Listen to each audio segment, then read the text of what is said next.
नमस्कार, मैं हूं सुधीर चौधरी और डीएनए में आपका स्वागत है।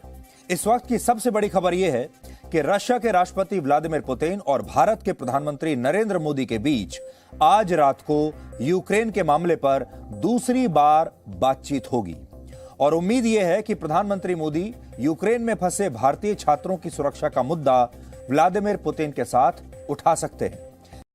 पूरी दुनिया जो जानना चाहती है वो ये कि आखिर पुतिन क्या चाहते हैं और पुतिन के दिमाग में इस समय क्या चल रहा है।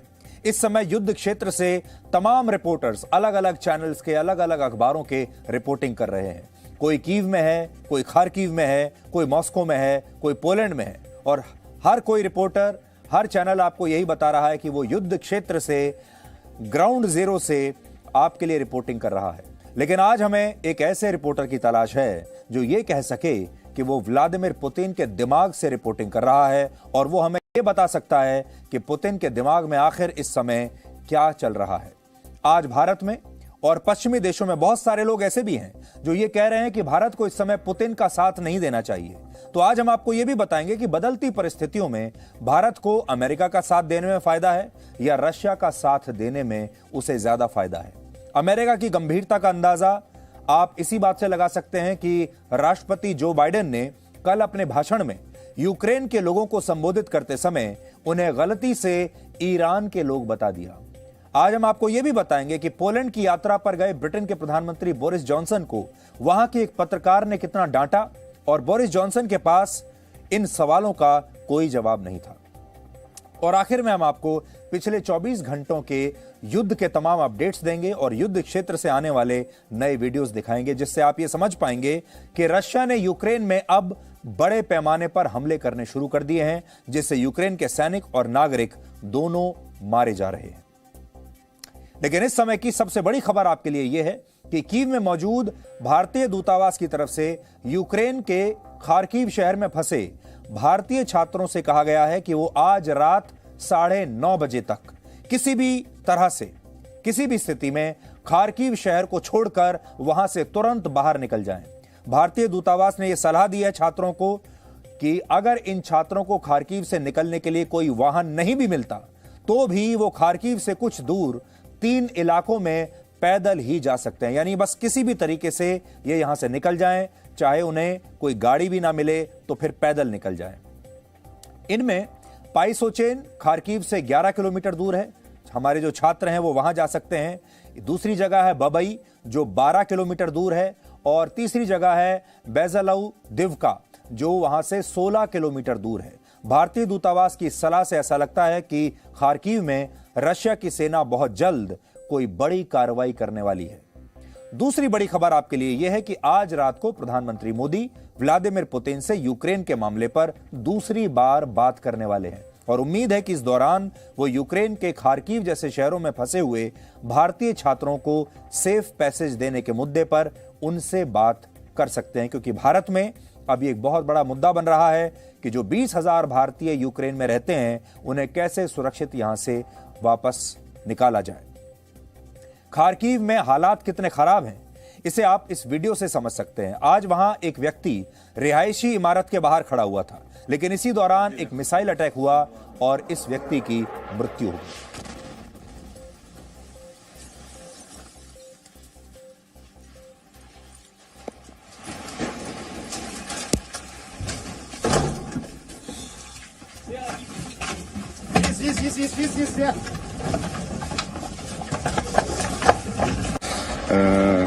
Сбор денег снова.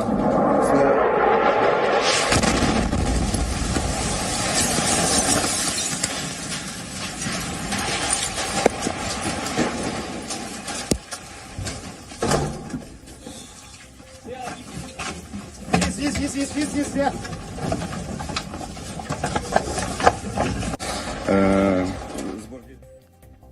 अब तक 17,000 भारतीय नागरिक यूक्रेन छोड़कर पोलैंड और रोमानिया जैसे पड़ोसी देशों में सुरक्षित पहुंच चुके हैं और ऑपरेशन गंगा के तहत कुल मिलाकर 16 फ्लाइट्स में 3,352 नागरिकों को इवैक्यूएट करके भारत लाया जा चुका है। इसके अलावा अगले 24 घंटे में 15 और फ्लाइट्स वहां से भारत आने वाली हैं और भारतीय वायुसेना के 4 विमान लगभग 800 भारतीय छात्रों को लेकर आज देर रात तक भारत पहुंचने वाले हैं।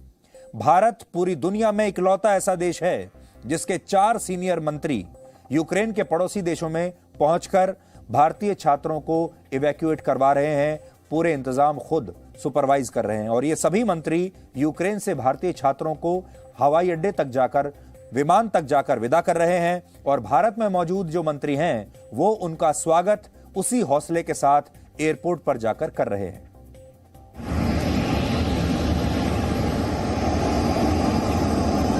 पानी की कमी ना हो।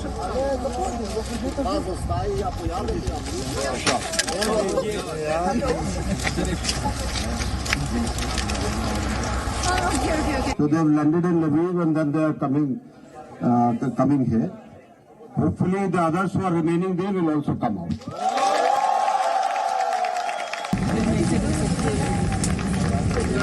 प्रधानमंत्री श्री नरेंद्र मोदी जी, उनके चरण रिजिजू जी जो यहाँ आए हुए हैं।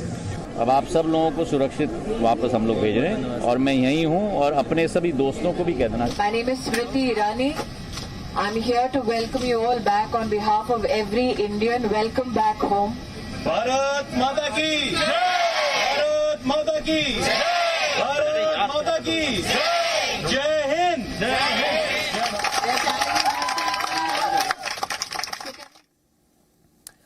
यूक्रेन और रशिया के बीच जारी ये युद्ध अब तीसरे चरण में पहुंच चुका है। पहले चरण में रशिया की सेना यूक्रेन की सीमा में दाखिल हुई। दूसरे चरण में उसने उन इलाकों पर अपने नियंत्रण को मजबूत किया जहां रशिया समर्थित विद्रोही पहले से ही मौजूद थे, क्योंकि ये इलाके आसान थे, यहां पर ज्यादा लड़ाई नहीं करनी पड़ी। और इस दौरान रशिया ने ज्यादा बड़े हमले भी नहीं किए, बल्कि उसकी तरफ से केवल सैन्य अड्डों और सरकारी इमारतों पर कार्रवाई की गई, हमले किए गए। लेकिन अब ये जो तीसरा चरण है ये सबसे खतरनाक है। इसमें रशिया की सेना बड़े पैमाने पर यूक्रेन में हमले कर रही है और अब ज्यादा से ज्यादा हवाई हमले और मिसाइल अटैक्स किए जा रहे हैं। अब पैदल सेना का जो रोल है वो धीरे धीरे कम हो रहा है और हवाई हमले बढ़ते जा रहे हैं। आज खार्किव में रशिया के फाइटर जेट्स ने यूक्रेन की सेना के एक वेयर हाउस को एयर स्ट्राइक में नष्ट कर दिया और यूक्रेन का आरोप है कि रशिया ने इस दौरान ऐसी मिसाइल्स को इस्तेमाल किया है जो 300 मीटर के इलाके को एक बार में ही नष्ट कर सकती हैं। Это ж рядышком уже где-то. Твою мать. Твою мать.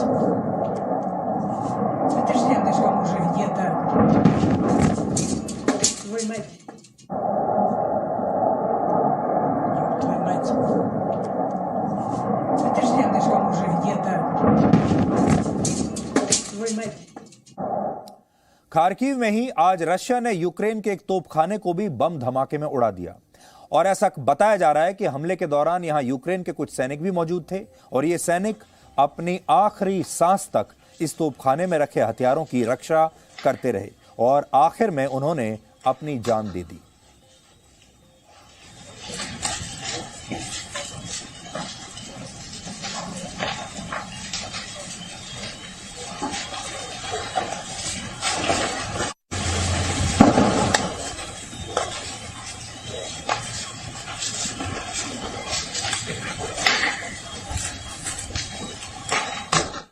रशिया अब यूक्रेन के सैन्य अड्डों, पुलिस स्टेशंस, तोपखानों और सरकारी इमारतों को अपना निशाना बना रहा है और ऐसा दावा किया गया है कि खार्किव में पिछले 3 दिन में 150 से ज्यादा मिसाइल्स, 180 से ज्यादा रॉकेट्स और लगभग 20 बम धमाके हो चुके हैं, जिनमें यूक्रेन के 30 से ज्यादा नागरिकों की जान जा चुकी है। कल खार्किव में ही हमारे भारत के नवीन नाम के एक भारतीय छात्र की ऐसे ही एक हवाई हमले के दौरान मृत्यु हो गई थी। आज खार्किव में यूक्रेन की नेशनल एयरफोर्स यूनिवर्सिटी, एक टैंक स्कूल और एक ऑयल डिपो को भी रशिया की सेना ने अपने मिसाइल अटैक में नष्ट कर दिया। यानी खार्किव अब युद्ध की आग में जलकर धीरे धीरे खाक होता जा रहा है और पूरे शहर में बम धमाकों की आवाजें सुनी जा रही हैं।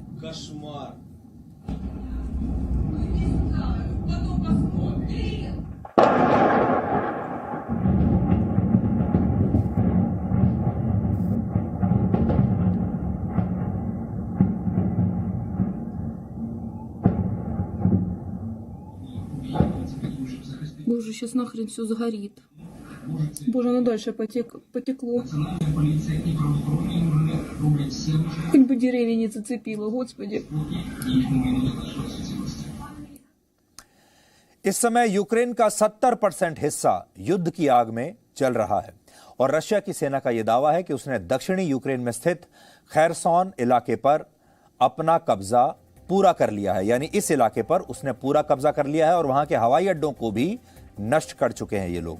पूर्वी यूक्रेन के दानियस्क और मैरियोपोल और डोनबास प्रांत में भी रशिया की सेना बहुत मजबूत स्थिति में पहुंच गई है और दोनियस्क पूर्वी यूक्रेन का वही क्षेत्र है जिसे व्लादिमीर पुतिन ने स्वतंत्र राष्ट्र के रूप में मान्यता दे दी है। इसी तरह उत्तरी यूक्रेन में स्थित यूक्रेन के दूसरे बड़े शहर खार्किव में रशिया की सेना नियंत्रण की लड़ाई इस समय लड़ रही है और खार्किव के गवर्नर ने कहा है कि यहां किसी भी समय रशिया की सेना का पूरा कब्जा हो सकता है। इसके अलावा बेलारूस से भी रशिया की सेना कीव की तरफ बढ़ रही है और कीव की घेराबंदी के लिए रशिया ने अब जबरदस्त तैयारी कर ली है। यूक्रेन का आरोप है कि रशिया के 20 से ज्यादा फाइटर जेट्स, 100 टैंक्स और 10,000 सैनिक इस समय कीव को घेर कर खड़े हुए हैं। इसके अलावा मैरियोपोल में भी आज यूक्रेन और रशिया की सेना के बीच सैन्य संघर्ष हुआ है जिसमें भारी गोलीबारी हुई और कई सरकारी इमारतों को नुकसान पहुंचा है।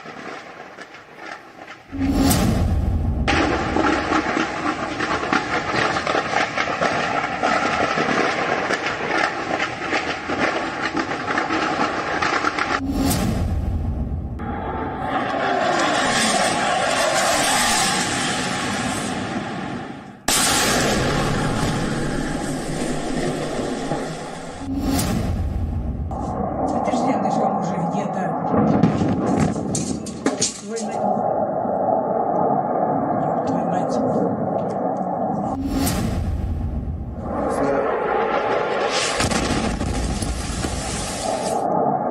Ёб твою мать.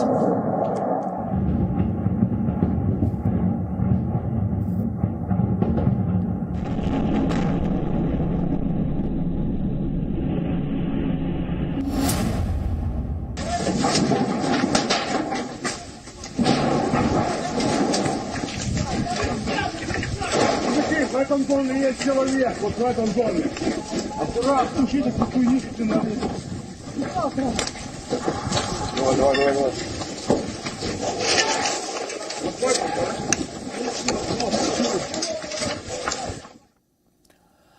अब ये देखिए कि यूक्रेन के लोग क्या कर रहे हैं। इस युद्ध के बीच इन 7 दिनों में लगभग 5 लाख लोग यूक्रेन को छोड़ चुके हैं और पलायन का यह सिलसिला अब भी जारी है।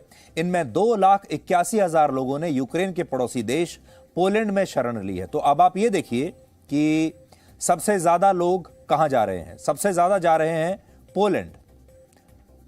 30,000 लोग यूक्रेन से पलायन करके स्लोवाकिया पहुंच चुके हैं और हंगरी में 84,000, रोमानिया में 32,000, मोल्डोवा में 36,000 और अन्य यूरोपीय देशों में 34,000 लोग यूक्रेन से भागकर शरण ले चुके हैं। आज दुनिया के ज्यादातर लोग रशिया के खिलाफ दिख रहे हैं। रशिया पर आर्थिक प्रतिबंध लगाए जा रहे हैं। खेल आयोजनों से रशिया को बाहर किया जा रहा है। रशिया में बने सामान का बहिष्कार हो रहा है और रशिया की करेंसी भी ऐतिहासिक रूप से कमजोर हो गई है। तो ऐसे में अब सवाल उठता है कि क्या व्लादिमीर पुतिन से कोई चूक हो गई है? क्या उनसे कोई गलती हो गई है? क्या उन्होंने इस हमले से पहले यह सोचा नहीं था कि इस हमले के बाद वो अलग थलग पड़ जाएंगे और दुनिया किस तरीके से रिएक्ट करेगी? या फिर उनके पास एक सॉलिड स्ट्रैटेजी है, एक रणनीति है और वो उसी के हिसाब से चल रहे हैं? क्योंकि व्लादिमीर पुतिन के दिमाग में क्या चल रहा है ये कोई नहीं जानता।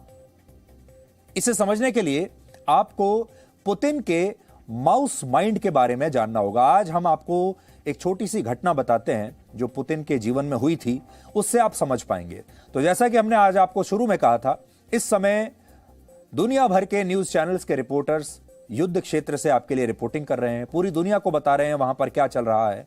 मॉस्को से रिपोर्टिंग हो रही है, कीव से हो रही है, खार्किव से हो रही है, पोलैंड से हो रही है, तमाम जगहों से रिपोर्टिंग हो रही है। लेकिन इस समय हमें एक ऐसे रिपोर्टर की तलाश है जो व्लादिमीर पुतिन के दिमाग के पास जाकर वहां से रिपोर्टिंग करे और यह बता सके कि वहां पर क्या चल रहा है, क्योंकि व्लादिमीर पुतिन का जो दिमाग है वो अभी किसी की समझ में नहीं आ रहा है। एक तरफ व्लादिमीर पुतिन है जो अपनी एक रणनीति के तहत चल रहे हैं, और दूसरी तरफ दुनिया के बड़े बड़े तमाम नेता एक तरफ हैं, और ये तमाम जो बड़े बड़े नेता हैं दुनिया के, वो अभी तक पुतिन के दिमाग को डिकोड नहीं कर पाए हैं। तो आज से हम ये कोशिश शुरू करते हैं कि हम आपको पुतिन के बारे में रिसर्च करके बताएंगे कि उनके दिमाग में क्या चल रहा है, उनकी किस तरह की रणनीति हो सकती है, उनकी जो शख्सियत है वो किस तरह की, और वो क्या सोचते हैं एक नेता के तौर पर, जिससे आप समझ पाएंगे कि पुतिन जो कुछ कर रहे हैं वो क्यों कर रहे हैं। तो पहला किस्सा सुनिए पुतिन के बारे में। 1990 के दशक में व्लादिमीर पुतिन ने अपने कुछ इंटरव्यूज में एक कहानी का जिक्र किया था, जिसे बाद में उनकी आत्मकथा के रूप में भी प्रकाशित किया गया। और तब इस कहानी के बारे में बताते हुए उन्होंने कहा था कि जब वो सेंट पीटर्सबर्ग में रहा करते थे, तब एक बार उनके कमरे में एक बड़ा सा चूहा घुस आया। पुतिन ने उस चूहे को किसी तरह एक कोने में सीमित कर दिया, यानी उसे एक कोने में उसको लाकर रख दिया, या ये कह लीजिए कि उसे कॉर्नर कर दिया। अंग्रेजी में इसे कॉर्नर करना कहते हैं, यानी अलग थलग कर दिया एक कोने में। लेकिन जब यह चूहा कोने में खुद को कैद और असुरक्षित महसूस करने लगा, तो उसने अचानक से उछलकर पुतिन पर हमला कर दिया, और इसके बाद पुतिन किसी तरह से उस कमरे से बाहर निकल आए और उन्होंने कमरे का दरवाजा बंद कर दिया।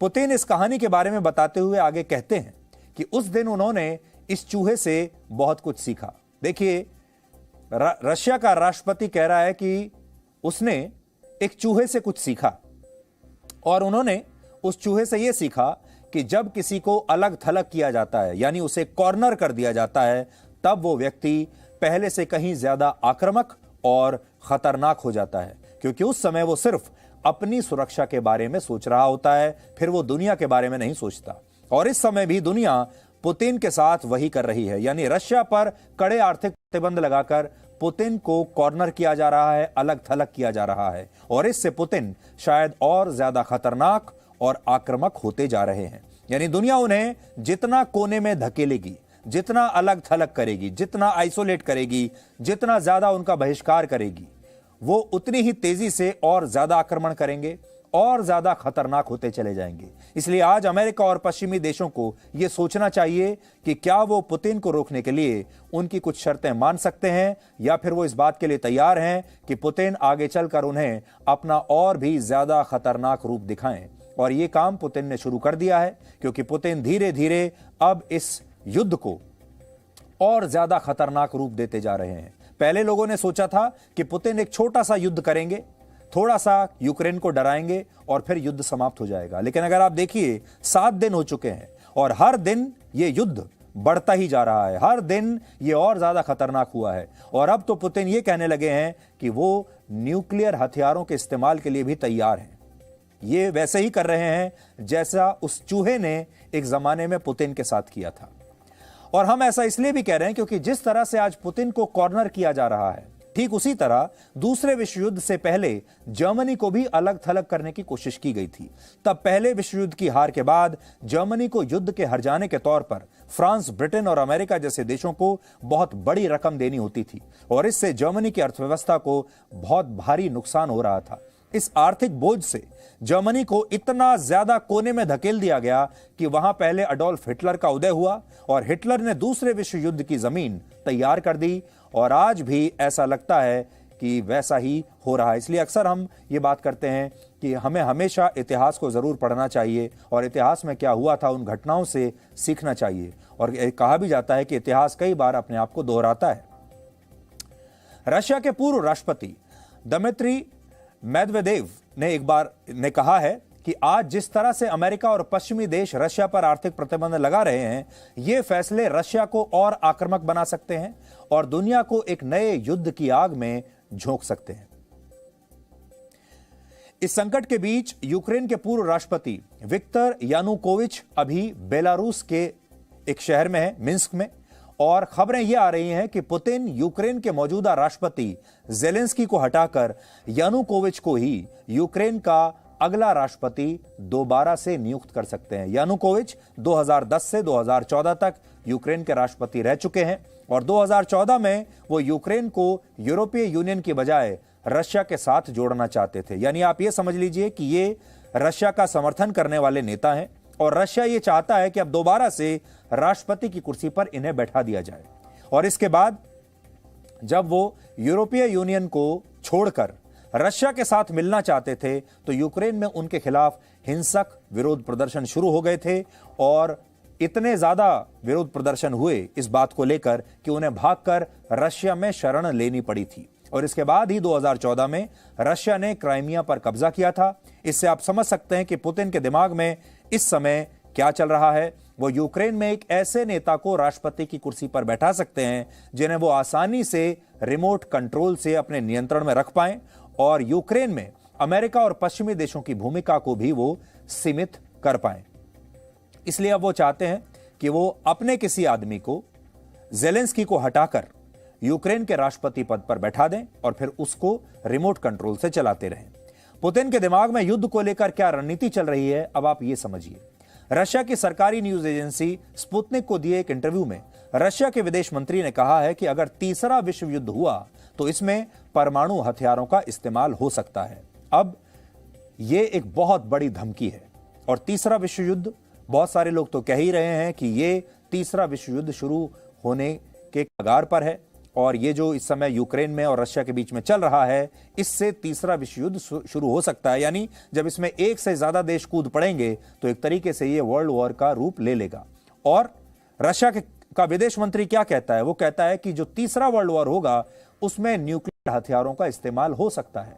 यह बयान ऐसे समय में आया है जब व्लादिमीर पुतिन ने अपने परमाणु हथियारों को कंट्रोल करने वाली फोर्सेस को अलर्ट कर दिया है। यानी रशिया युद्ध के बीच परमाणु हमले की धमकी दे रहा है, जिससे दुनिया में अनिश्चितता की स्थिति पैदा हो सकती है और अब सिर्फ यूक्रेन के लोग नहीं मरेंगे बल्कि दुनिया में कहीं भी बैठे हुआ कोई भी व्यक्ति परमाणु हमले के बाद सुरक्षित नहीं रह जाएगा।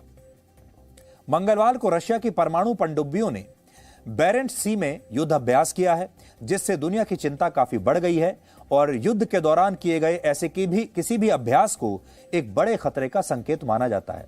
परमाणु हथियारों को आसमान, जमीन और पानी तीनों माध्यम से लॉन्च किया जा सकता है और रशिया की सेना इन तीनों माध्यमों से अपने परमाणु हथियारों की तैयारी को इस समय परख रही है। हालांकि बड़ा सवाल यही है कि क्या पुतिन यूक्रेन पर परमाणु हमला करेंगे? ये एक बहुत बड़ा सवाल है, लेकिन वो एक तरीके से बातों ही बातों में ये धमकी जरूर दे रहे हैं।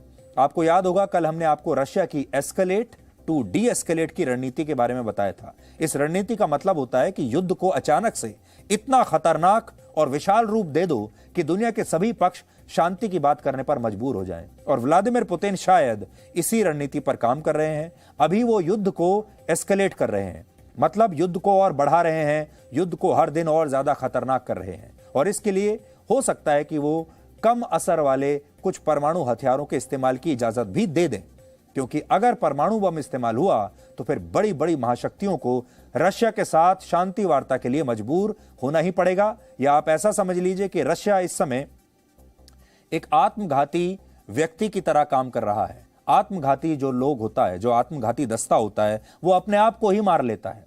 और आपने देखा होगा जब आत्मघाती जो आतंकवादी भी आते हैं वो सबसे पहले यही कहते हैं, वो अपनी मांगें मनवाने की कोशिश करते हैं और फिर ये चेतावनी देते हैं कि अगर उनकी मांग नहीं मानी गई तो वो अपने आप को उड़ा लेंगे। लेकिन जब वो अपने आप को उड़ाते हैं तो और भी बहुत सारे लोगों की जान जाती है। रशिया भी ठीक वैसा ही कर रहा है। ये ठीक वैसा ही है जैसे किसी झगड़े में कोई व्यक्ति बहुत क्रोधित हो जाए और सभी लोग उसे शांत करने में जुट जाएं, तो रशिया भी ऐसा ही करना चाहता है।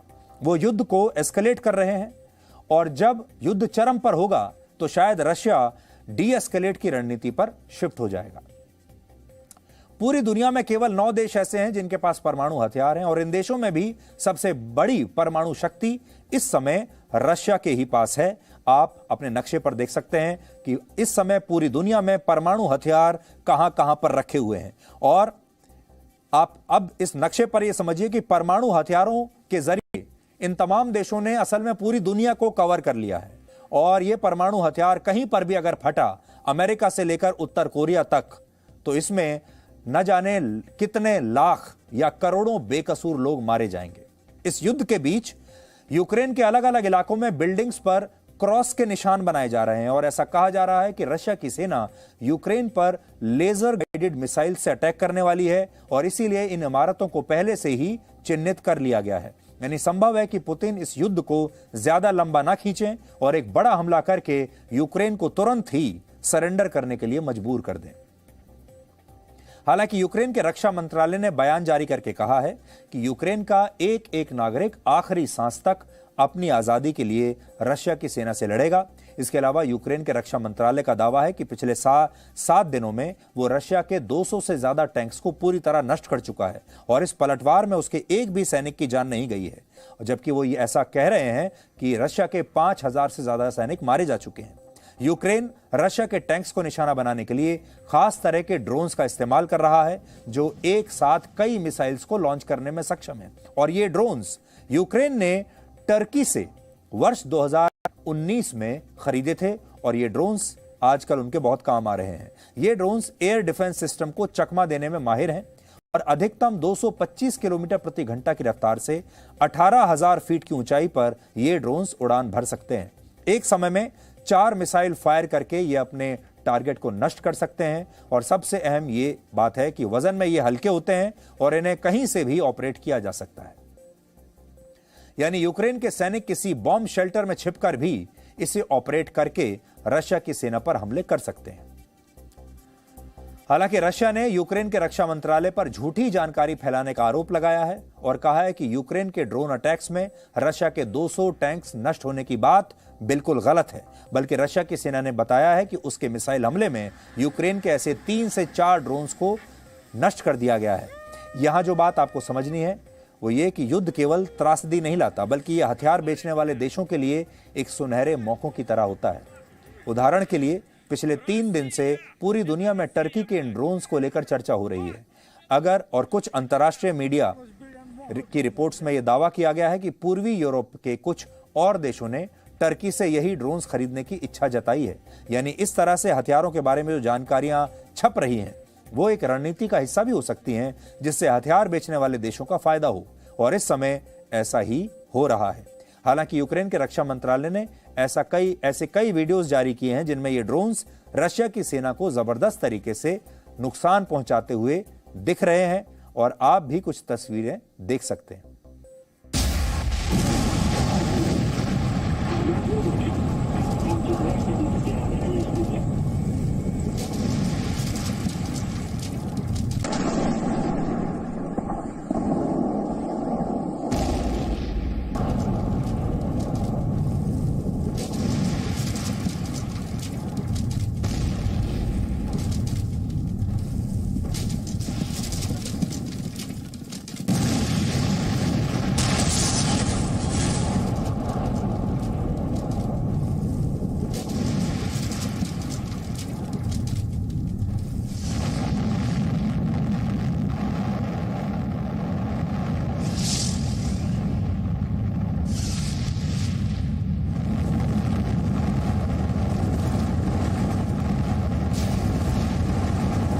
Я в долгу не остался, блядь, ребята, не остался в долгу.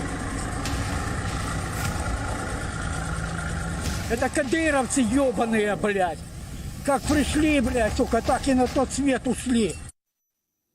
ये युद्ध एक मायने में हमेशा याद रखा जाएगा और एक मायने में ये युद्ध इससे पहले हुए तमाम युद्धों के साथ अगर तुलना की जाए तो बहुत खास है, क्योंकि रशिया के खिलाफ इस समय सिर्फ यूक्रेन की सेना ही नहीं लड़ रही, बल्कि यूक्रेन के नागरिक भी स्वेच्छा से खुशी खुशी इस युद्ध में हिस्सा ले रहे हैं। आज दुनिया चाहे व्लादिमीर पुतिन की गलती बताए या यूक्रेन की गलती बताए, चाहे बाकी के जो देश हैं वो किसी की भी तरफदारी कर रहे हों, लेकिन एक बात जरूर आज समझनी चाहिए, वो ये कि जिस जज्बे के साथ और जिस देशभक्ति के साथ यूक्रेन के आम लोग अपने देश की रक्षा कर रहे हैं, ये अपने आप में एक अलग ही केस स्टडी है। और भारत जैसे देश के लोगों को तो यहाँ से ज़रूर सीखना चाहिए। हमारे देश में लोग अक्सर कह देते हैं कि हम तो टैक्स पेयर हैं, हमने टैक्स दे दिया और अब देश की रक्षा करने का जो काम है वो तो भारतीय सेना करेगी। लेकिन यहाँ देखिए यहां आम लोगों ने ये सारी जिम्मेदारी सैनिकों के ऊपर नहीं छोड़ी, बल्कि वो खुद भी सेना के साथ मिलकर लड़ रहे हैं। आज हमारे देश में ऐसे कितने लोग होंगे जो ऐसी स्थिति में खुद भी लड़ने के लिए तैयार हो जाएं। तो ये एक बहुत बड़ी बात है। यूक्रेन के लोगों ने न सिर्फ भारत के लोगों को बल्कि पूरी दुनिया के लोगों को देशभक्ति क्या होती है, अपने देश से असली प्यार करना क्या होता है, ये जज्बा क्या होता है, वो सिखाया है। आज उत्तर पूर्वी यूक्रेन के कपयांस्क इलाके में यूक्रेन के निहत्थे नागरिकों ने रशियन सैनिकों की गाड़ी को घेर लिया और ये लोग इस गाड़ी पर चढ़ गए। यूक्रेन के ये नागरिक रशिया के इन सैनिकों से कह रहे थे कि वो मरने के लिए भी तैयार हैं, इसलिए रशिया के सैनिक या तो उन्हें जान से मार दें या फिर उनका देश छोड़कर चले जाएं। सोचिए, ये लोग अपने देश की रक्षा के लिए अपनी जान तक देने के लिए तैयार हैं और सैनिकों से, जो कि हथियारबंद सैनिक हैं, जिनके पास गाड़ियां हैं, उनसे ये निहत्थे नागरिक डर नहीं रहे हैं, बल्कि उनके पीछे भागकर उन्होंने इन सैनिकों को वहां से भगा दिया।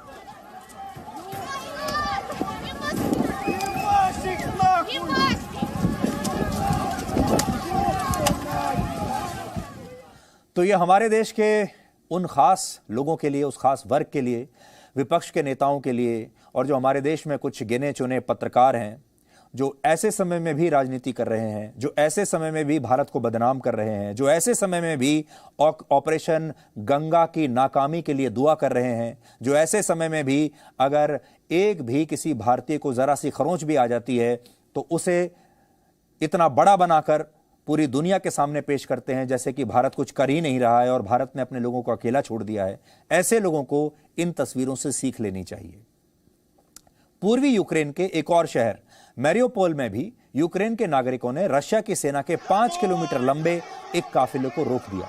रशिया के सैनिकों ने इन लोगों को डराने के लिए पहले हवा में फायरिंग की, लेकिन यूक्रेन के आम लोग टैंक्स के सामने चट्टान की तरह डटे रहे और हिले नहीं। ये भी आप देखिए। Домой! Домой!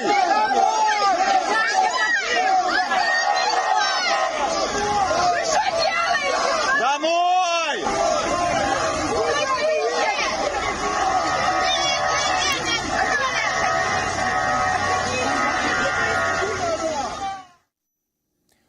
तो यहां यूक्रेन के इन आम लोगों के जज्बे को सलाम करना चाहिए, लेकिन आपको यह भी देखना होगा कि रशिया के जो सैनिक हैं उनके हाथों में हथियार हैं।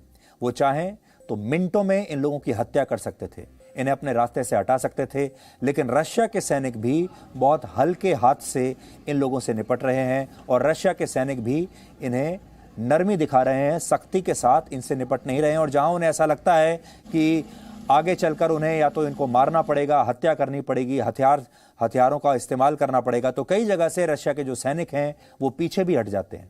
यूक्रेन में बियर बनाने वाली कई फैक्ट्रियों में अब पेट्रोल बम बनाए जा रहे हैं और इस तरह के बॉम्ब्स को मोलोटोव कॉकटेल पेट्रोल बम कहते हैं और इनका पहली बार इस्तेमाल दूसरे विश्व युद्ध के समय सोवियत रूस की सेना ने फिनलैंड के खिलाफ किया था। यूक्रेन के रक्षा मंत्रालय ने अपने नागरिकों से रशियन टैंक्स पर इन्हीं बॉम्ब्स से हमला करने के लिए कहा है। यानी इस युद्ध में यूक्रेन की सेना और उसके नागरिक मिलजुल कर रशिया से लड़ाई कर रहे हैं और ये ऐसे बॉम्ब हैं जिन्हें घर पर बनाया जा सकता है। बॉटल्स में ये बॉटल्स के जरिए बॉम्ब बनाए जाते हैं और यूक्रेन के आम नागरिक अब इन बॉम्ब्स को खुद तैयार कर रहे हैं और रशिया के सैनिकों पर फेंक रहे हैं।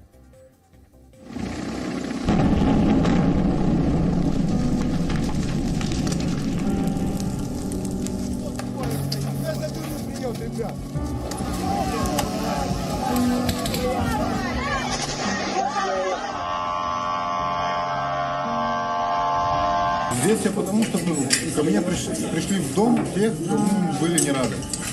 И я считаю, что это должен сделать каждый, кто может оказать сопротивление. Потому что это наш дом, и мы должны его защищать.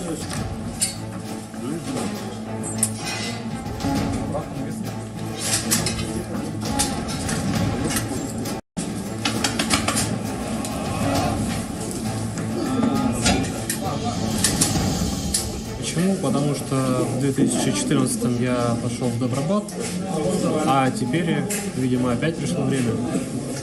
Поэтому подписываю контракт с теробороной.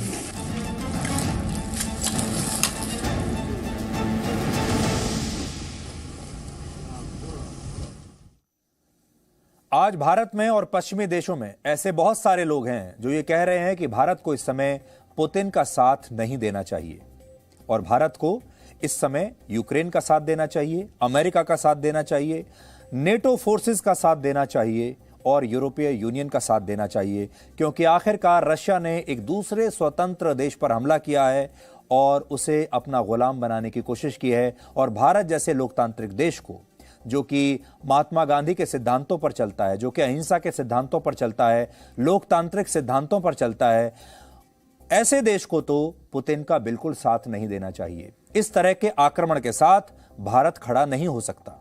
और अगर भारत आज खड़ा होता है ऐसे आक्रमण के साथ, तो जब भविष्य में भारत पर कोई और आक्रमण करेगा, जैसे मान लीजिए अगर चीन ने कभी भारत पर कोई आक्रमण किया या भारत के किसी हिस्से पर कब्जा कर लिया, तब ये पश्चिमी देश, ये नेटो फोर्सेस, ये भी भारत का साथ देने के लिए नहीं आएंगी। तो ऐसे में भारत को क्या करना चाहिए? तो आज हमने उसका एक विश्लेषण तैयार किया है। सबसे पहले आपको यह बताते हैं कि भारत को अमेरिका और पश्चिमी देशों का साथ क्यों नहीं देना चाहिए। पश्चिमी देशों ने हमेशा से भारत के हितों के खिलाफ काम किया है। तो पहला सवाल यह है कि पश्चिमी देशों ने, यूरोप के देशों ने और अमेरिका ने हमारा साथ कब दिया है? आप खुद सोचिए अपने मन से, इन्होंने हमारा साथ कब दिया? उदाहरण के लिए, जब भारत ने जम्मू कश्मीर से अनुच्छेद 370 को हटाया था, तब इन देशों ने भारत की आलोचना की थी। गलवान में जब चीन ने धोखे से भारतीय सेना पर हमला किया, तब भी इनमें से ज्यादातर देश भारत के साथ खड़े नहीं हुए थे, और जो खड़े हुए भी थे वो बहुत ही कॉस्मेटिक तरीके से खड़े हुए थे, यानी बस ऊपरी ऊपरी समर्थन दे दिया था, किया किसी ने कुछ नहीं। 1999 के कारगिल युद्ध में भी भारत को अमेरिका से समर्थन नहीं मिला था, और तब भारत चाहता था कि अमेरिका अपने सैटेलाइट्स की मदद से कारगिल में छिपे पाकिस्तान के सैनिकों की लोकेशन उसे बताए, जीपीएस टेक्नोलॉजी भारत को दे दे, लेकिन अमेरिका ने तब ये मदद देने से इनकार कर दिया था। ये बात भारत को याद रखनी चाहिए। जबकि रशिया ने हमेशा से भारत के हितों का ध्यान रखा है। इन पश्चिमी देशों ने ना तो 1971 में हमारा कभी साथ दिया है जब हमारा पाकिस्तान से युद्ध हुआ, ना कश्मीर के मुद्दे पर कभी हमारा साथ दिया है, ना ही भारत को सिक्योरिटी काउंसिल में परमानेंट मेंबरशिप के लिए हमारा साथ दिया है। कश्मीर के मुद्दे पर रशिया ने हमेशा, हर बार भारत का साथ दिया है। संयुक्त राष्ट्र की सुरक्षा परिषद में हमेशा भारत का साथ रशिया ने दिया है। 71 के युद्ध में रशिया ने भारत सरकार के साथ यह समझौता किया था कि वो भारत पर हुए युद्ध को रशिया पर हुआ युद्ध मानेगा। कारगिल युद्ध में भी भारत को रशिया का खुलकर साथ मिला था। तो हम ये बात कैसे भूल जाएं? इस युद्ध के बाद एक नया वर्ल्ड ऑर्डर स्थापित होगा। दूसरे विश्व युद्ध के बाद 1945 से 1990 तक दुनिया में दो महाशक्तियां थीं, एक अमेरिका और दूसरा सोवियत संघ। ये दो धुरियां थी। 1991 में सोवियत संघ के विघटन के बाद एक यूनिपोलर वर्ल्ड स्थापित हुआ, जिसमें सत्ता का एक ही मुख्य केंद्र था, वो अमेरिका। यानी आप ऐसा समझिए, पहले सत्ता के दो केंद्र हुआ करते थे, दो महाशक्तियां थीं कोल्ड वॉर तक, एक अमेरिका और दूसरा रशिया। लेकिन जब सोवियत यूनियन का विघटन हुआ तो फिर पूरी दुनिया में सत्ता का एक ही केंद्र बन गया, सुपर पावर एक रह गई और वो थी अमेरिका। अब रशिया ने इस वर्ल्ड ऑर्डर को खुली चुनौती दी है और इसमें भारत का भी हित है। आप इस बात को समझिए कि पुतिन आखिर चाहते क्या हैं। पुतिन यूक्रेन तो लेना चाहते ही हैं, लेकिन साथ ही पुतिन आज चुनौती दे रहे हैं अमेरिका को, वो चुनौती दे रहे हैं नेटो देशों को, वो चुनौती दे रहे हैं यूरोपीय यूनियन को, और वो चाहते हैं कि दुनिया में एक नया वर्ल्ड ऑर्डर कायम किया जाए। और अगर दुनिया में इस युद्ध के बाद एक नया वर्ल्ड ऑर्डर कायम होता है तो इसमें भारत का हित है या भारत का नुकसान है?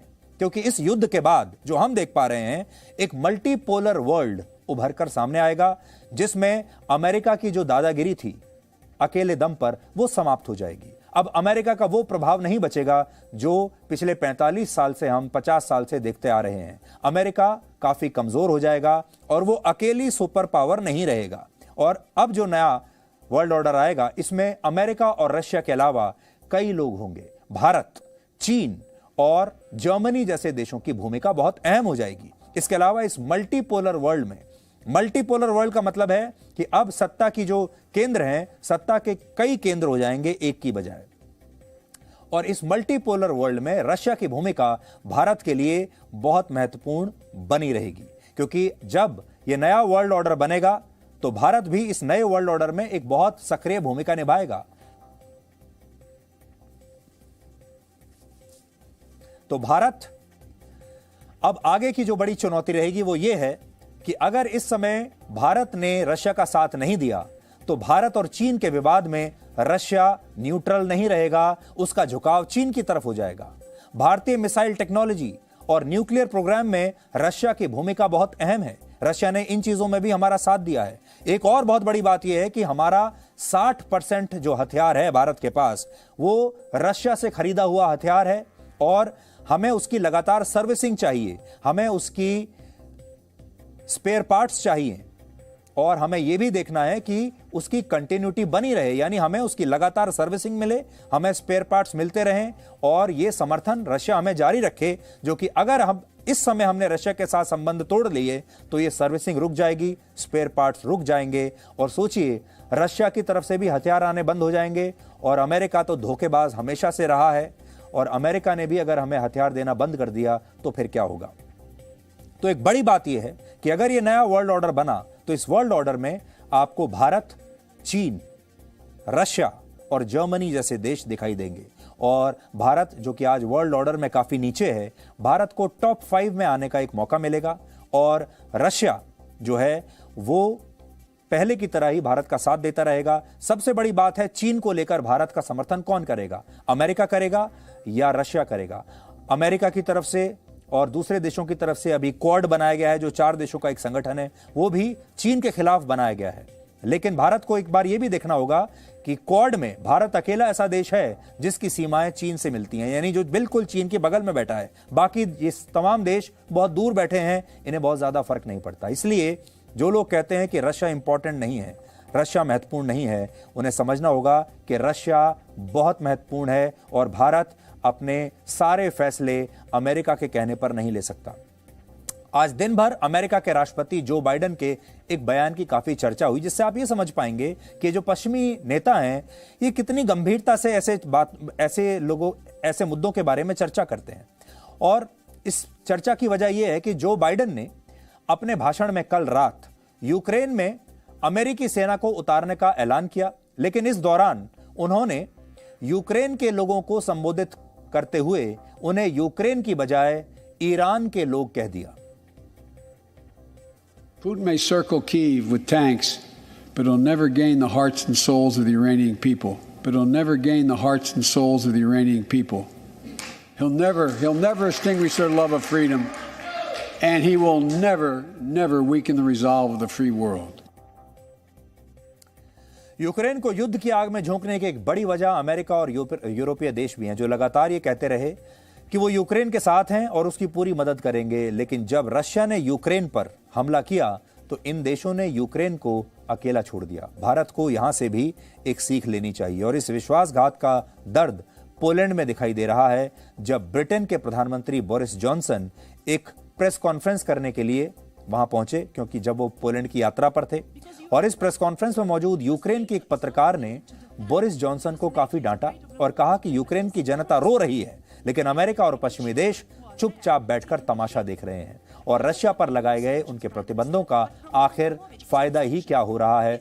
आप देखिए कि ये रिपोर्टर अचानक कैसे बोरिस जॉनसन के सामने खड़ी हो गई और उसके बाद जो कुछ इसने बोरिस जॉनसन से कहा और पूछा उसका जवाब बोरिस जॉनसन के पास था नहीं और वो चुपचाप इस महिला रिपोर्टर की बातें सुनते रहे।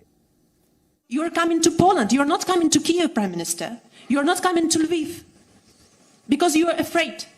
Because NATO is not willing to defend. Because NATO is afraid of World War III. But it is already started. And these are Ukrainian children who are there taking the hit. You are talking about more sanctions, Prime Minister. But Roman Abramovich is not sanctioned. He's in London. His children are not in the bombardments. His children are there in London. Putin's children are in Netherlands, in Germany, in mansions. Where are all these mansions seized? I don't see that. I see that my family members, that my team members are saying that we are crying. We don't have where to run. This is what is happening, Prime Minister. तो बड़ा सवाल यह है कि जो NATO देश हैं, यूरोपीय यूनियन है, अमेरिका है, इन्होंने अभी तक यूक्रेन के लोगों के लिए क्या किया है। ये बातें तो बड़ी बड़ी करते हैं, लोकतंत्र की बातें करते हैं, इन सब ने शांति की बड़ी बड़ी दुकानें खोली हुई हैं और ये हर दुनिया में हर जगह जाकर शांति को बेचते हैं। जैसा हमने आपको बताया, ये शांति के सबसे बड़े विक्रेता हैं और हर देश कहता है कि आप शांति मुझसे खरीदिए, और शांति खरीदने के लिए आपको पहले हमसे हथियार खरीदने पड़ेंगे और उसके बाद ये शांति के नाम पर ये तमाम देश दूसरे देशों में घुस जाते हैं, उस देश को बर्बाद कर देते हैं, नष्ट कर देते हैं, हजारों लाखों लोगों की हत्याएं हो जाती हैं और फिर उस देश को बर्बाद करके ये देश वहां से बाहर निकल आते हैं और फिर किसी दूसरे देश की तलाश में निकल पड़ते हैं और सोचते हैं कि अब अगला कौन सा ऐसा देश है जिसे बर्बाद करना है। लेकिन यह भी एक बात है कि हमेशा थर्ड वर्ल्ड कंट्रीज को, तीसरी दुनिया के देशों को ही हमेशा बर्बाद करते हैं और खुद अपने अपने महलों में बैठकर बड़ी बड़ी प्रेस कॉन्फ्रेंस करते हैं, इंटरव्यूज देते हैं, शांति की बातें करते हैं, लोकतंत्र की बातें करते हैं, मानवाधिकारों की बातें करते हैं। इन्होंने बड़े बड़े संगठन बनाए हुए हैं, यूनाइटेड नेशंस बना लिया है, G20 बना लिया है, G7 बना लिया है, ब्रिक्स देशों का संगठन बना लिया है, न जाने कितने सारे संगठन इनके पास हैं। लेकिन इनमें से कोई भी संगठन आज तक किसी युद्ध को रोक नहीं पाया, आज तक किसी विवाद को सुलझा नहीं पाया। और तस्वीरें आप हमेशा देखते हैं, हर साल ये सम्मेलन होते हैं, हर साल ये सेमिनार्स होते हैं, दुनिया भर के न्यूज़ चैनल्स इनके बारे में रिपोर्टिंग करते हैं और वहाँ ये तमाम बड़े बड़े नेता फोटो खिंचवाते हैं, कस्में खाते हैं कि हम एक साथ रहेंगे और एक दूसरे की रक्षा करेंगे, और जैसे ही इनके हितों का टकराव होता है ये सब कुछ भूल जाते हैं और जो देश मुसीबत में होता है उसे मरने के लिए छोड़ देते हैं। ऐसे में भारत को ये देखना होगा कि भारत नॉन अलाइंड मूवमेंट का सबसे बड़ा चैंपियन रहा है। यानी भारत ने शुरू से ये देखा है कि हम जब शीत युद्ध हो रहा था तब भी भारत ने कहा कि ना हम अमेरिका का साथ देंगे ना हम रशिया का साथ देंगे, हम बीच में रहेंगे, हम न्यूट्रल रहेंगे, हम दोनों धुरियों के साथ, दोनों सुपर पावर्स के साथ बराबरी के संबंध बनाकर चलेंगे और भारत ने आज भी वही किया है। तो आज बड़ा सवाल यह है कि भारत ही अकेला वो देश क्यों बने जो सबसे पहले आकर पूरी दुनिया को यह बताए कि हम किसके साथ हैं। हम क्यों बताएं कि हम किसके साथ हैं और यह बताकर हमें क्या लाभ मिलने वाला है कि हम आज ये कह दें कि हम अमेरिका के साथ हैं, या आज हम रशिया को या व्लादिमीर पुतिन को, जो हमारा पुराना दोस्त है, उसे हम नाराज कर दें। ये एक बहुत बड़ी बात है। और सोशल मीडिया पर तो लोग जो भी कहते हैं वो उनके लिए लिखना बहुत आसान होता है, कुछ भी आप लिख सकते हैं। लेकिन जब डिप्लोमेसी के बारे में सोचते हैं और जहां 140 करोड़ लोगों की जिंदगी का सवाल हो, तब बहुत सोच समझकर फैसला करना होता है। जब दो देशों के बीच युद्ध होता है तो लाइन ऑफ फायर में सिर्फ सैनिक नहीं होते, बल्कि एक पूरे के पूरे देश की अर्थव्यवस्था भी इस दायरे में आ जाती है, उस पर भी फायरिंग होती है। और इस बार भी यही हो रहा है। इस युद्ध की वजह से रशिया की करेंसी रूबल को 7 दिनों में ही बहुत नुकसान पहुंच गया है और आज की स्थिति में भारत के 1 रुपए की स्थिति रशिया के रूबल से बेहतर है। यानी रुपया रूबल पर भारी साबित हो रहा है, रूबल जबरदस्त तरीके से टूटा है। युद्ध शुरू होने से पहले 22 फरवरी को $1 लगभग 79 रूबल्स के बराबर था, लेकिन आज $1 में $1 की कीमत 109 रूबल के बराबर हो चुकी है।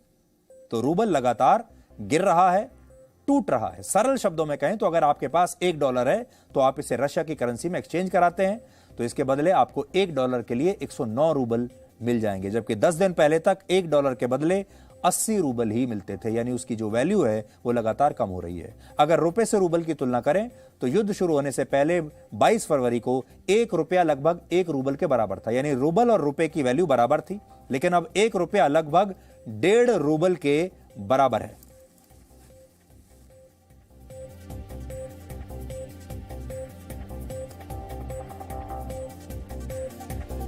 के बाद व्लादिमीर पुतिन ने भले ही रशिया की सीमाओं का विस्तार किया हो, लेकिन वो रशिया की करेंसी को मजबूत नहीं कर पाए, क्योंकि आज जिस रूबल की हालत रुपए से भी कमजोर है, वही रूबल वर्ष 2014 में दुनिया की सबसे मजबूत करेंसियों में से एक था।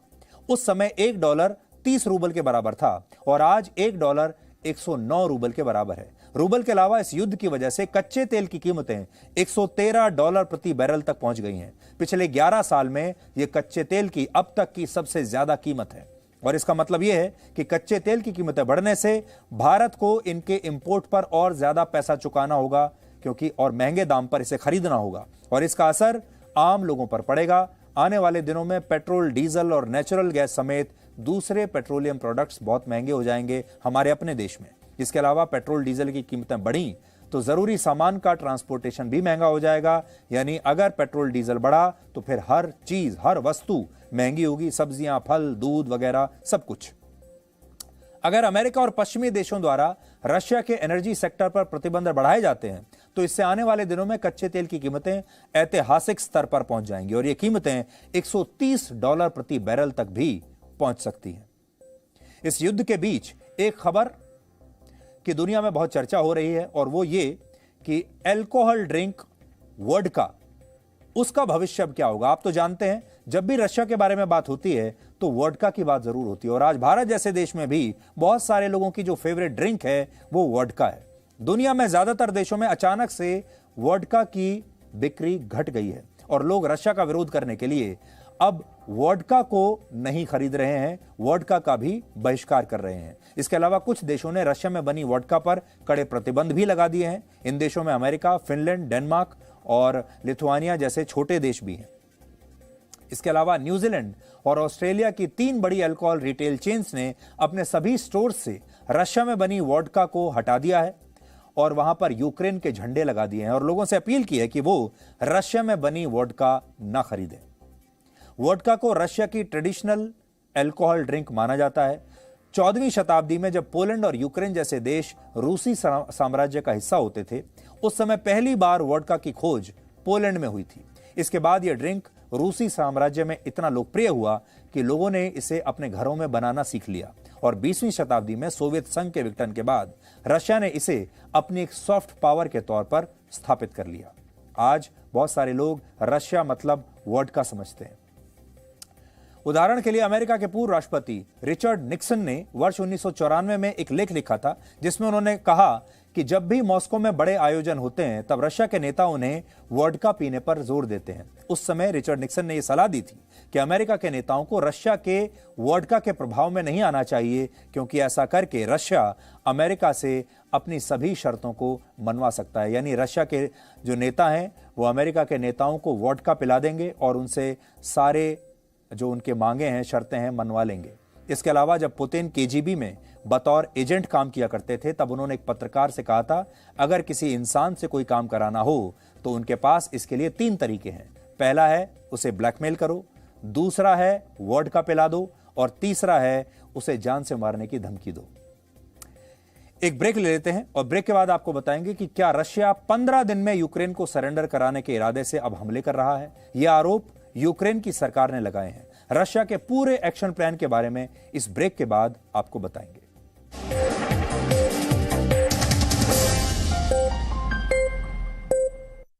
QSMTHE, the world's foremost university rankings organizations have ranked. Kharkiv में तबाही का मंजर, लगातार हो रहे हैं धमाके। सिटी काउंसिल बिल्डिंग पर रूस की सेना का हमला, कल भी सिटी काउंसिल के एक हिस्से को किया था तबाह। रूस के लगातार हमलों के बीच खंडहर में तब्दील हुआ खार्किव। अटैक के बाद खार्किव में गैराज में आग, तस्वीरों में दिखा धुएं का गुबार।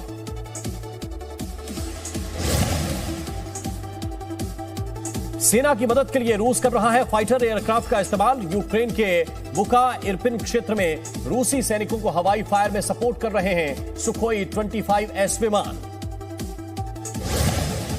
यूक्रेन के खार्किव में रूसी हमले जारी। खार्किव में पुलिस हेडक्वार्टर की इमारत पर रूस ने किया मिसाइल अटैक। रॉकेट हमले में पुलिस मुख्यालय की इमारत में लगी आग। यूक्रेन की सेना ने बड़े नुकसान का किया दावा।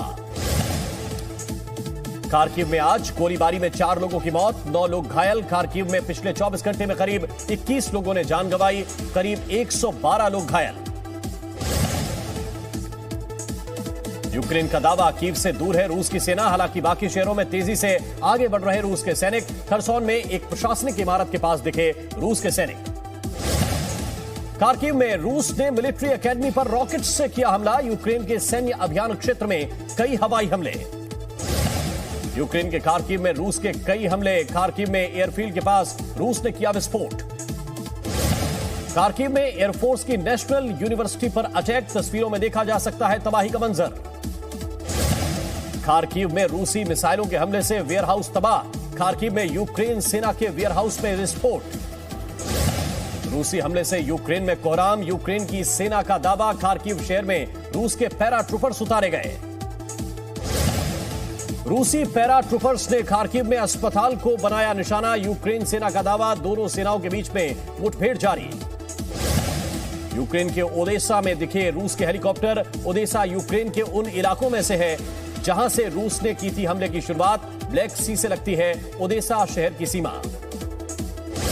यूक्रेन के खार्किव में मौजूद भारतीयों के लिए अर्जेंट एडवाइजरी। सुरक्षा के लिए जल्द से जल्द खार्किव छोड़ने के निर्देश। किसी भी हालत में आसपास के सुरक्षित शहरों में पहुंचने को कहा।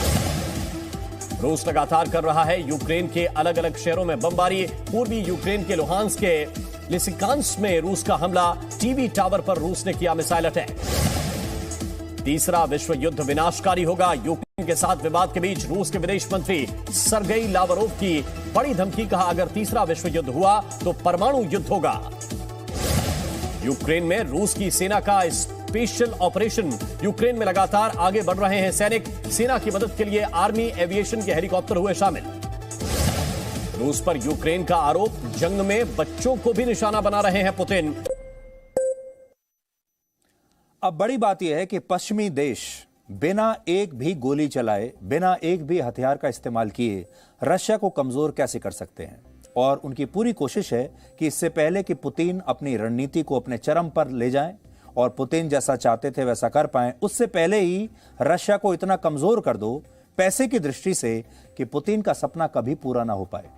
रशिया को चुनौती सिर्फ युद्ध के मोर्चे पर ही नहीं मिल रही है, बल्कि आर्थिक मोर्चे पर उसके लिए लड़ाई हर दिन मुश्किल हो रही है। और यही पश्चिमी देश और अमेरिका चाहता है। रशिया यूक्रेन युद्ध पर हर रोज 15 बिलियन पाउंड यानी लगभग 1.5 लाख रुपए खर्च कर रहा है। तो सोचिए, रशिया का जो इस समय खर्चा है इस युद्ध पर वो है 1.5 लाख रुपए रोज का। इस हिसाब से इस युद्ध पर हर मिनट का खर्च हुआ 100 करोड़ रुपए। ये इतना पैसा है कि इससे अफगानिस्तान में भूखमरी का सामना कर रहे लाखों लोगों का 4 साल तक पेट भर सकता है।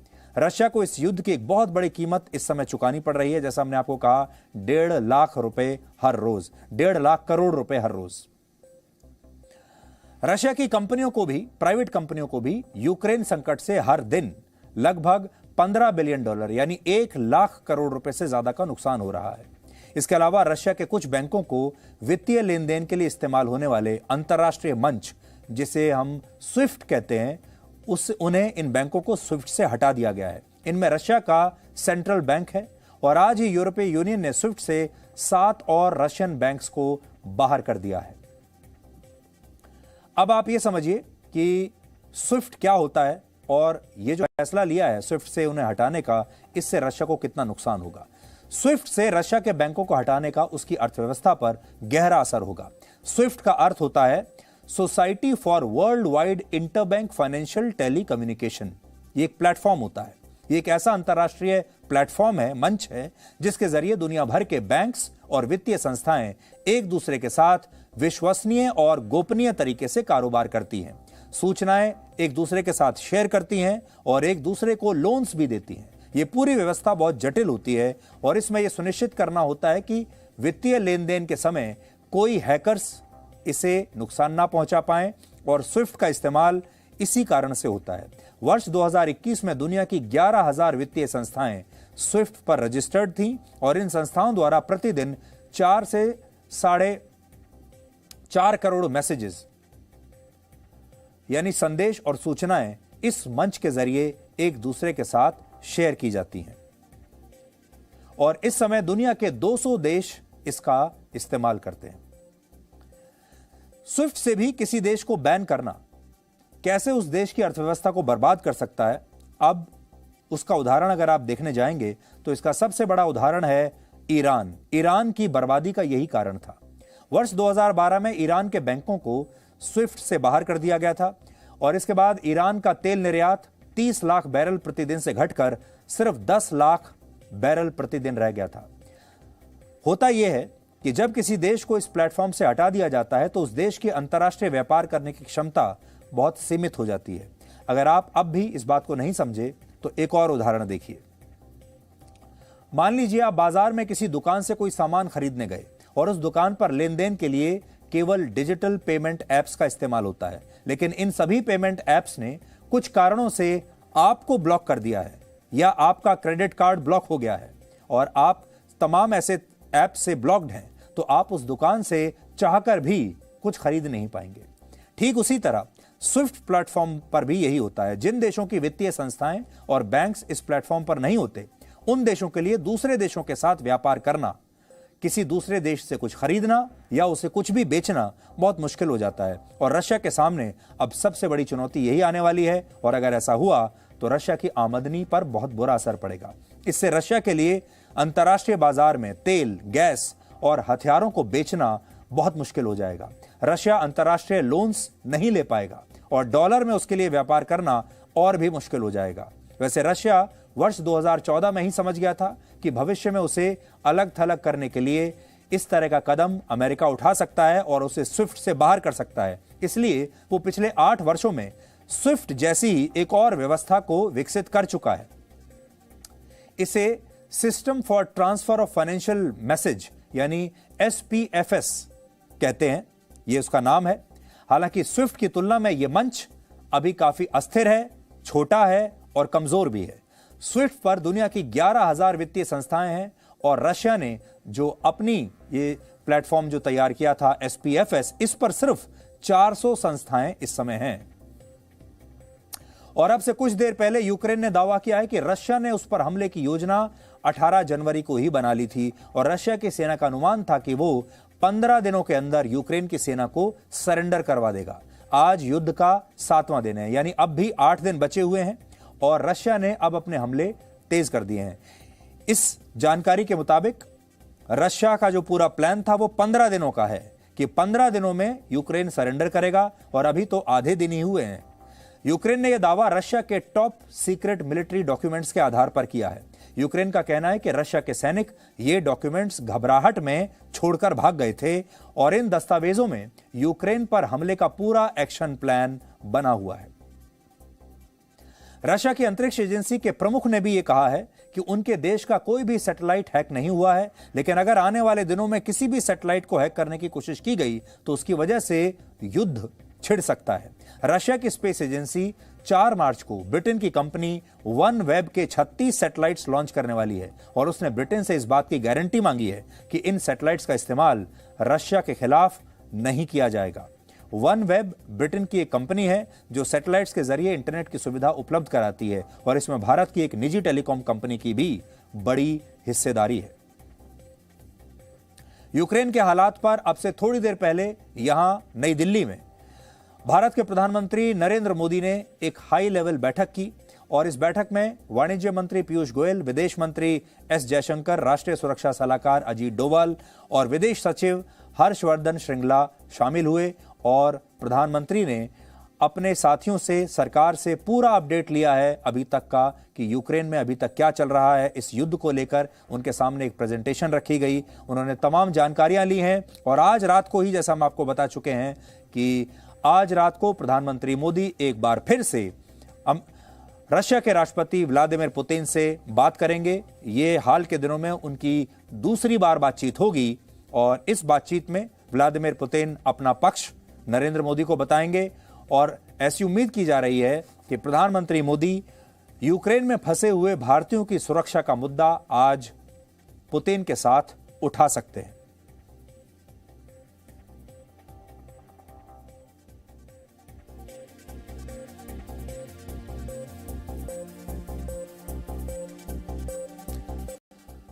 और आज हम आपको यूक्रेन की एक लड़की का एक वीडियो दिखाना चाहते हैं जो गाना गाकर युद्ध की त्रासदी को बयां कर रही है। देखिए, जब युद्ध होता है तो उसमें सबसे ज्यादा परेशानी बेकसूर लोगों को होती है। सबसे ज्यादा बेकसूर लोग मारे जाते हैं, सबसे ज्यादा बेकसूर परिवार नष्ट होते हैं, परिवार के परिवार बर्बाद हो जाते हैं, पीढ़ियां बर्बाद हो जाती हैं और जो युद्ध के कसूरवार लोग होते हैं उनका कुछ नहीं बिगड़ता। वो जीवन में और तरक्की करते हैं, उन्हें और ज्यादा शक्ति मिलती है और वो फिर इसके बाद अगले युद्ध की तैयारी करते हैं। और आम लोग क्या करते हैं, छोटे बच्चे क्या करते हैं, परिवार क्या करते हैं, ये इस बच्ची ने आज दुनिया को बताने की कोशिश की है। I draw my life.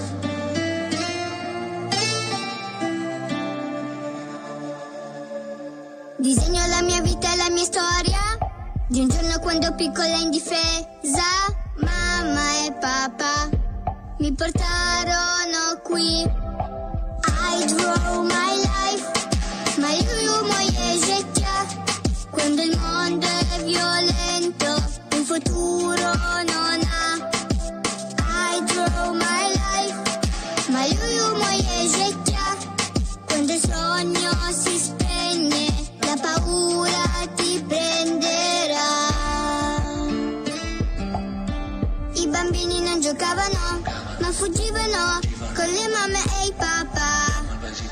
malvagità. Nel cielo non brillava mai il sole, le strade erano vuote nel silenzio. Ogni città, ogni giorno così. I draw my life, ma io moje życia. Quando il mondo è violento, un futuro non ha. C'era chi pregava per la pace, ma poi piangeva come noi, lasciando la sua casa e la sua vita per poi non tornare più. Non c'è pace, non c'è amore, quando il colpo di un cannone rompe il silenzio, scuote la notte, ed il mondo chiude gli occhi. La vita tutta dentro una valigia, i soldi in una tasca ma non piena, con noi partì. La speranza è così. I draw my life, ma io moje życia. Quando il mondo è violento, un futuro non ha. I draw my life, ma io moje życia. Quando il sogno si spegne, la paura ti prende. I draw my life. तो युद्ध की बस यही दो तस्वीरें होती हैं, हथियारों से बारूद निकलता है और आंखों से आंसू निकलते हैं। हम उम्मीद करते हैं पिछले 2 वर्षों में पूरी दुनिया ने कोविड से संघर्ष किया। इस कोरोना ने किसी भी देश को छोड़ा नहीं, लोगों को बर्बाद कर दिया, परिवारों को बर्बाद कर दिया, करोड़ों लोग इसमें बर्बाद हुए। और अब जब आकर ऐसा लगने लगा था कि अब कोविड धीरे धीरे जा रहा है और हमारा जीवन वापस लौट रहा है, तो पूरी दुनिया अब तीसरे विश्व युद्ध के डर के साए में जी रही है। इसलिए उम्मीद करते हैं कि ये जो वर्ष 2022 की शुरुआत में इतनी बड़ी त्रासदी दुनिया में शुरू हुई है, ये बहुत जल्द खत्म होगी और ये साल और फिर आने वाले साल हम और आप शांति से खुशी खुशी बिता पाएंगे। तो डीएनए में आज इतना ही। अब आपसे हमारी मुलाकात होगी कल रात 9 बजे। तब तक आप खुश रहिए, सुरक्षित रहिए, स्वस्थ रहिए। नमस्कार।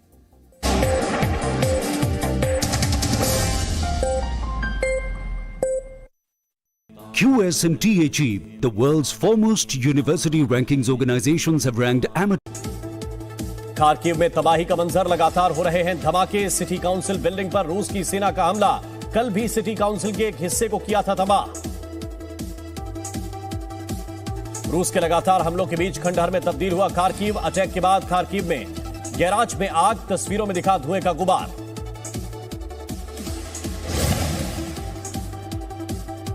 सेना की मदद के लिए रूस कर रहा है फाइटर एयरक्राफ्ट का इस्तेमाल। यूक्रेन के बुका इरपिन क्षेत्र में रूसी सैनिकों को हवाई फायर में सपोर्ट कर रहे हैं सुखोई